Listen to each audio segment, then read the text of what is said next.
What's up, guys, and thank you for tuning in to another episode of the Sinister Files. If you like what you see or hear, go ahead and hit that like button and subscribe to stay up to date on all my newest content. A few years back, I moved to this new city with my family. I had just finished high school. It was summertime and I was going to take a break for a little bit before I signed up for college. So I started looking for jobs online, made a quick little resume and posted it.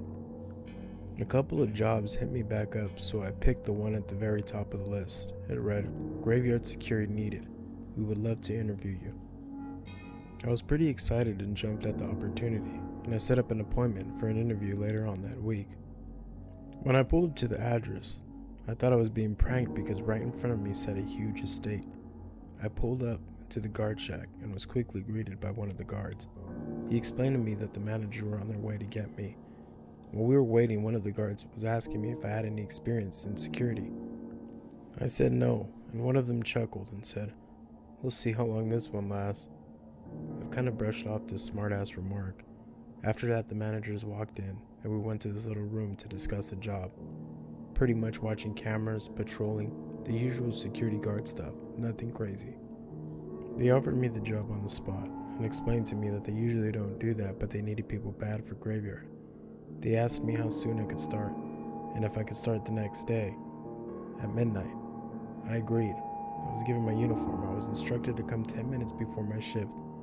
Fast forward to that night, I pull up and swing shift was packing their bags, ready to go home. They introduced themselves and let me know that everything was taken care of, and how my trainer was running a little late due to car issues, and just to kick back until he arrives.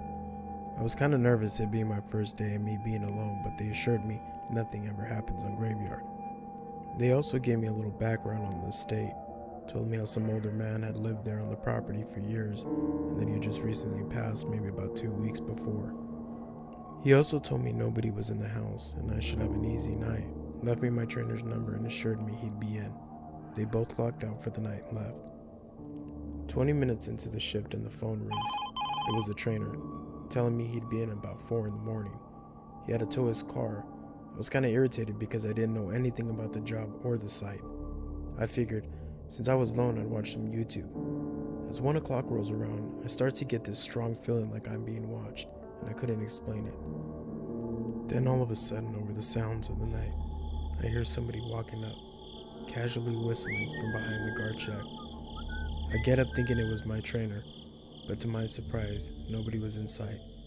Even the entrance gate is still locked. I'm sitting there puzzled because the whistling was so clear, so I picked up the phone and called the trainer. I asked him if he was here. He told me no, he was still waiting for the tow truck, and asked me if everything was okay. I explained to him what I heard, and he just laughed and said I was hearing things. He also said that he'd be here as soon as he could. After that, I was on edge for the next few hours.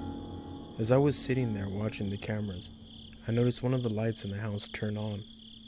As soon as I grab the mouse to zoom in to get a better view, I start to hear music. At this point, I have complete chills. I notice that the music is coming from the house. As I grab a flashlight and start making my way across the empty estate, I hear the music stop and the lights turned off, right as I was walking up. I shine the flashlight inside to see if I can see anything. The house was dark and empty. I'm scratching my head in disbelief at this point. I turn around and walk down the steps that lead up to the front door. That's when the music starts playing again. I turn around because I start getting this strong feeling like somebody's watching me. In the doorway is this dark figure. Only thing I could make out was this creepy grin. I didn't stay to find out whatever the hell it was. I hightailed it out of there and threw the keys on the counter in the guard shack. Just as I was walking out, my trainer was walking up. He asked me if I was okay, what I was doing running. I told him what happened as I was trying to catch my breath. He proceeded to walk to the break room area, totally walking past me, and he pours himself a cup of coffee. While pouring his coffee, he started to smile. He then said, "You know what, kid, I'm surprised you lasted that long," and started to laugh. I stood there confused, and then he proceeded to tell me, "I bet when you were applying, they said they needed people quick, didn't they?" I said, "Yes. How did you know?" He laughed again and said, "Let me start off by telling you this. This isn't an estate, son. This was never a place you'd come to escape your problems, swim in a huge pool, and see billionaires eating caviar. No, sir. This place was far from that. This is a place where the state would send most of their problems. This was an insane asylum. The place was shut down for years, probably before you were born.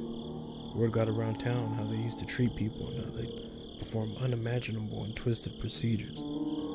After it shut down, they destroyed most of the property, except for that main house, where the head doctor stayed, and some rich guy moved in, kept complaining about hearing some song. Eventually he died 2 weeks ago. Nobody knows what happened, just found him dead. But I bet they didn't tell you that in the interview, did they?" After hearing what he said, I remember grabbing my bags and ran out of that place as fast as I could, never looking back. I never used to believe in the paranormal, but that night sure made me a believer. So thank you for watching another episode of the Sinister Files. Remember to like and subscribe, and to stay up to date on all my newest content, go ahead and turn on the notifications. Thank you for watching.